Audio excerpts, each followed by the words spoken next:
Salam, teman-teman terkasih dalam Kristus. Apa kabar hari ini? Saya berdoa semoga kita semua selalu dalam lindungan dan penyertaan Tuhan. Hari ini, saya mengajak kita semua untuk membuka Alkitab kita bersama-sama dan merenungkan salah satu bagian yang mungkin sering kita lewati, yaitu silsilah Yesus Kristus dalam Injil Matius, pasal pertama, ayat 1-17. Banyak dari kita, kalau jujur, mungkin merasa bagian ini sedikit membosankan. Isinya hanya nama-nama yang kadang sulit diucapkan, nama-nama yang terasa asing. Abraham memperanakan Ishak, Ishak memperanakan Yakub, dan seterusnya. Kita mungkin berpikir, apa pentingnya daftar nama ini bagi iman kita hari ini? Tapi, teman-teman, mari kita coba lihat lebih dalam. Di dalam daftar nama yang panjang ini, tersembunyi pesan-pesan luar biasa dari Tuhan untuk kita. Pertama-tama, silsilah ini menegaskan satu hal yang sangat penting. Yesus adalah pribadi yang historis, yang nyata. Ia bukan tokoh dongeng atau mitos. Ia masuk ke dalam sejarah manusia, lahir dalam sebuah garis keturunan yang jelas dan dapat ditelusuri. Matius memulai Injilnya dengan kalimat, "Inilah silsilah Yesus Kristus, anak Daud, anak Abraham." Ini adalah penegasan identitasnya. Ia adalah penggenapan janji yang Tuhan berikan kepada Abraham, bahwa melalui keturunannya, semua bangsa di bumi akan diberkati. Ia juga adalah penggenapan janji kepada Raja Daud, bahwa dari keturunannya akan bangkit seorang raja yang tahtanya akan kokoh untuk selama-lamanya. Silsilah ini adalah bukti kesetiaan Tuhan yang tak pernah lekang oleh waktu. Janjinya berabad-abad yang lalu digenapi dengan sempurna di dalam Yesus. Mari kita perhatikan lebih dekat nama-nama yang ada di dalamnya. Kita melihat nama-nama besar seperti Abraham, bapa orang beriman, ada Ishak, anak perjanjian, ada Yakub yang namanya diubah menjadi Israel, ada Daud, raja yang hatinya berkenan kepada Tuhan. Mereka adalah pahlawan-pahlawan iman yang kisahnya menginspirasi kita. Kehadiran mereka dalam silsilah ini menunjukkan bahwa Yesus datang dari garis keturunan yang mulia, garis keturunan pilihan Tuhan. Namun, yang lebih mengejutkan dan menyentuh hati saya adalah ketika kita menemukan nama-nama lain di dalam silsilah ini. Nama-nama yang mungkin tidak kita harapkan ada di sana. Matius secara khusus menyebutkan 4 nama perempuan. Tamar, Rahab, Rut, dan Batseba, istri Uria. Ini sangat tidak lazim dalam budaya Yahudi pada waktu itu, di mana silsilah biasanya hanya mencatat garis keturunan dari pihak laki-laki. Mengapa Matius memasukkan mereka? Mari kita lihat latar belakang mereka. Tamar, ia harus berpura-pura menjadi seorang pelacur untuk mendapatkan haknya. Rahab, ia adalah seorang perempuan sundal dari Yeriho, seorang non-Yahudi. Rut, ia juga seorang asing, perempuan Moab, bangsa yang seringkali menjadi musuh Israel. Dan Batseba, kisahnya terkait dengan dosa perzinahan dan pembunuhan yang dilakukan oleh Raja Daud.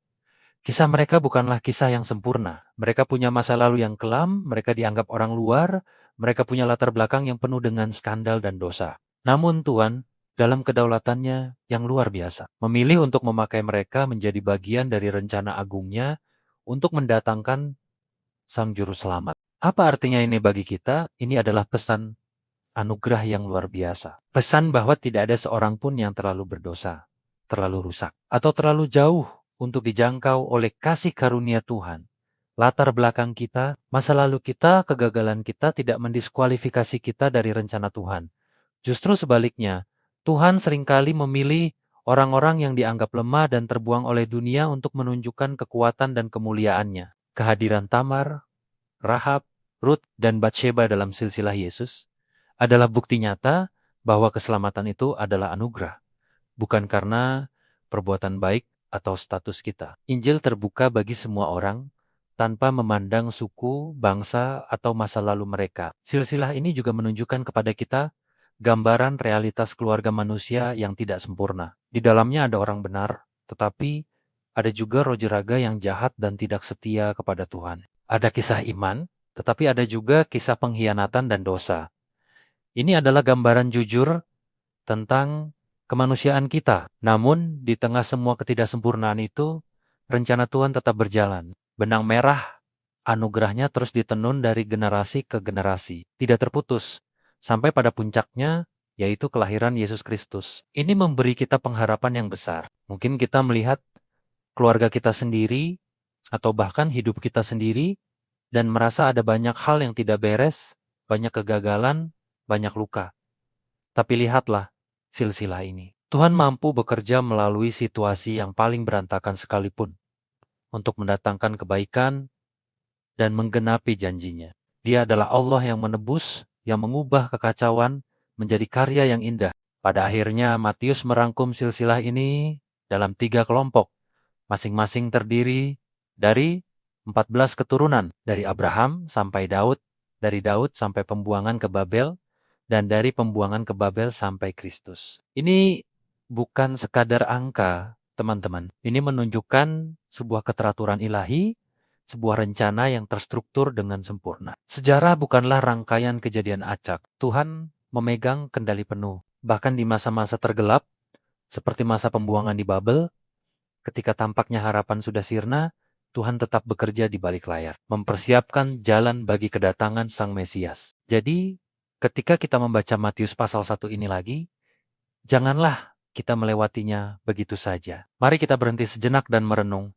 Silsilah ini adalah Injil dalam bentuk ringkas. Ini adalah kisah tentang Allah yang setia pada janjinya. Ini adalah kisah tentang anugerahnya yang tak terbatas, yang menjangkau orang-orang yang terbuang dan berdosa. Ini adalah kisah tentang kedaulatannya yang bekerja di tengah-tengah sejarah manusia yang penuh liku. Dan yang terpenting, semua nama, semua generasi, semua cerita ini menunjuk kepada satu pribadi, Yesus Kristus, Tuhan dan Juru Selamat kita. Dialah puncak dari segala sejarah, penggenapan dari segala janji, dan sumber pengharapan kita satu-satunya. Semoga renungan singkat ini bisa memberkati kita semua. Mari kita syukuri betapa luar biasanya rencana keselamatan Tuhan bagi kita. Dia tidak hanya datang ke dunia, tetapi ia memilih untuk menjadi bagian dari keluarga manusia yang tidak sempurna, agar kita yang tidak sempurna ini bisa menjadi bagian dari keluarganya. Terima kasih sudah bergabung dalam renungan hari ini. Jika Anda merasa diberkati, jangan lupa untuk like video ini, bagikan kepada teman-teman dan keluarga Anda, dan subscribe channel ini agar kita bisa terus bertumbuh bersama dalam firman Tuhan. Sampai jumpa di video selanjutnya. Tuhan Yesus memberkati kita semua.